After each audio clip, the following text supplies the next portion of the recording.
Common మ్యాన్గా లోపలికి వచ్చి ఎన్నో దెబ్బలు తిన్నా సరే ఏమి నేను వెళ్ళిపోతానని చెప్పకుండా పులిలా ఒక సింహంలా ఎగబడి ఒక కాలర్ ఎగరేసుకుని ఈ రోజున కప్పు తీసుకుని బయటకు వస్తున్నాడు.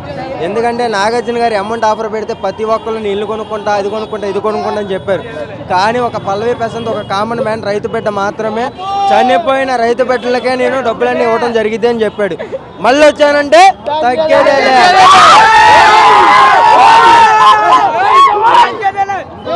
ఇదే మాట ఇదే మాట అందరు కలిసి చెప్పండి.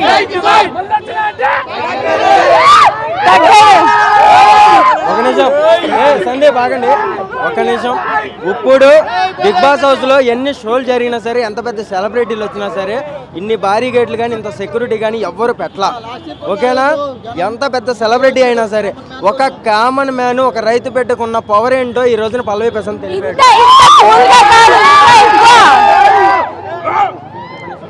ఇంత తక్కువ సౌండ్ వస్తుంది పల్లవి ప్రశాంత్ కోసం. పెట్టుకో గుంతలగడ గొలగొలగో, గుంతలగడ గొలగొలగో. జై రైతు బిడ్డ, జై పల్లవి ప్రశాంత్. మళ్ళీ వచ్చానంటే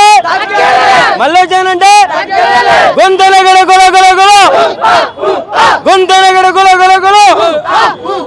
అలా ఉండదు. ఒక్కసారి రైతు బిడ్డ అన్ని విధాలుగా అన్ని వేల కోట్ల మంది టీవీ చూస్తుంటే ఆ మాట అన్నాడు, చూసారా? హ్యాట్స్ ఆఫ్ చేసా పల్లవి ప్రశాంత్. ఓకేనా? ఎందుకంటే కరోనా టైంలో మనం అందరం ఇళ్లల్లో కూర్చొని మాస్కులు పెట్టుకుంటే ఒక రైతు మాత్రం అలా ప్రాణానికి తెగించి పొలంలో అడుగు పెట్టి మనకి 5 మెతుకులు పంపించాడు. సబ్స్క్రైబ్ చేయండి. Please like, share and subscribe to top Telugu TV.